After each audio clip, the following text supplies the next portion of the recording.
Let me read to you a passage from the 10th chapter of St. Mark's Gospel, verses 1 to 12. It's the Gospel for Friday of the 7th week in Ordinary Time. St. Mark writes, Jesus then left that place and went into the region of Judea and across the Jordan. Again, the crowds of people came to him, and as was his custom, he taught them. Some Pharisees came and tested him by asking, "Is it lawful for a man to divorce his wife?" "What did Moses command you?" he replied. They said, "Moses permitted a man to write a certificate of divorce and send her away." "It was because your hearts were hard that Moses wrote you this law," Jesus replied. "But at the beginning of creation, God made them male and female. For this reason, a man will leave his father and mother and be united to his wife, and the two will become one flesh. So they are no longer two, but one. Therefore, what God has joined together, let man not separate." When they were in the house again, the disciples asked Jesus about this. He answered, "Anyone who divorces his wife and marries another woman commits adultery against her. And if she divorces her husband and marries another man, she commits adultery." That's from Mark chapter 10, verses 1 to 12, in which Christ speaks of marriage. Consider the literature of the world, its poetry, its drama, its stories. The beauty of nature is extolled. Various human experiences and tragedies are narrated and dramatized. Significant events are retold. But there is one thing which is most commonly sung, and that is human love. Love is the subject of sonnets, of plays, of novels, epics, and stories of one kind or another.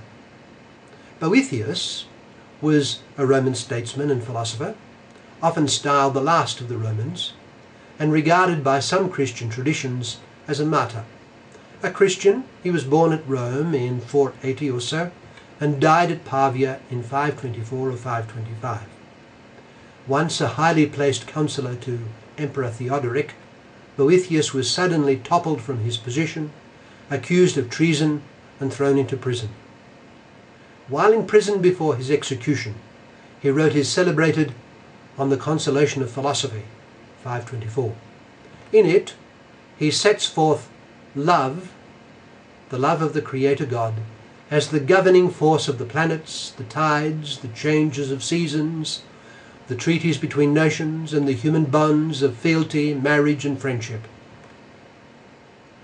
That was Boethius's famous Consolation. In the best judgment of man, love is among the greatest of human experiences, and if truly unselfish, it is one of the grandest things in creation. Its common, though not only best expression, is a very good marriage. And when man and woman give themselves to each other in marriage, it is one of the most beautiful things in the world. At the same time, it is the occasion of untold sorrows. Marriages break up, and they vary in their structure among the peoples. In some societies, polygamy is the norm. Jacob Zuma, the third president of South Africa following Nelson Mandela, married 5 times, having 3 living spouses during his presidency. Taking a broad view of human history, it is manifest that marriage is a fundamental human aspiration, a fulfillment of man's longing for love, while having sorrows and great disorder strewn along its trail. Notoriously, it has very often ended in divorce and remarriage. All this brings us to our Gospel today that I read earlier, from Mark chapter 10, verses 1 to 12. As ever, some of the Pharisee class pounded Christ with yet another test in religion. Can a man divorce his wife? By this was meant, of course, divorce allowing remarriage. Perhaps they had heard reports of our Lord denying the permissibility of divorce in this sense, which would have contradicted various schools of thought among the Jews at the time. It seems that decades before, Some rabbis, the Hillelites, had invented a new form of divorce called the any cause divorce. It liberalized divorce much further, while other rabbis, the Shemites, disagreed, holding fast to the Mosaic stipulation which allowed divorce to a point. If this was so, still it was admitted on all hands that divorce and remarriage was a possibility in certain circumstances. Divorce then was a contended issue, and Christ is being brought into the controversy with a view to ensnaring him.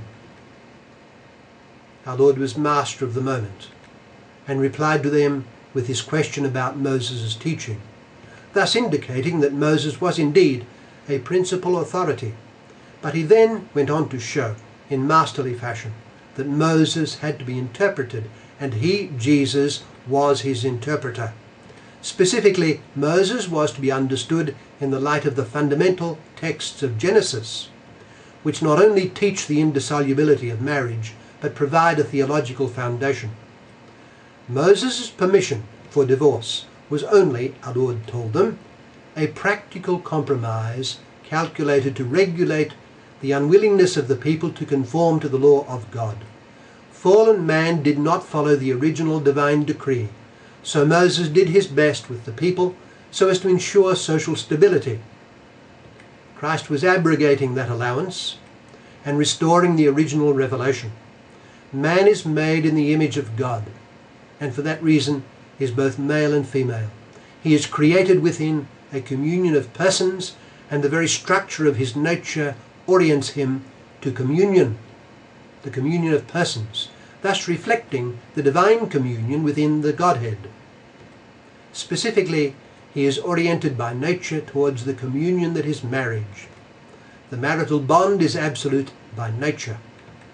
Its definitive and indissoluble character is profoundly natural, and as such it comes from the hand of the Creator. This permanence of the bond of marriage reflects the life of God himself. What God has united, let no one sunder. Christ cut through the prevailing controversy and declared divorce and remarriage impermissible. Christ not only revealed the true nature of marriage, but raised it to be the sign and vehicle, the channel, we might say, of the presence and grace of the triune God. It is a sacrament when sealed between baptized believers. The marriage of baptized Christians not only reflects the communion which is at the heart of the Godhead, but it makes it present and is a home for it. The sacrament of matrimony makes of the love between husband and wife, by nature indissoluble, a temple and a channel of the Holy Trinity and the divine love uniting the three divine persons. Wondrous is the mission then of the married couple. Let them build their marriage assiduously, for a good marriage is of immense benefit to the world. Let us do all we can to protect married life.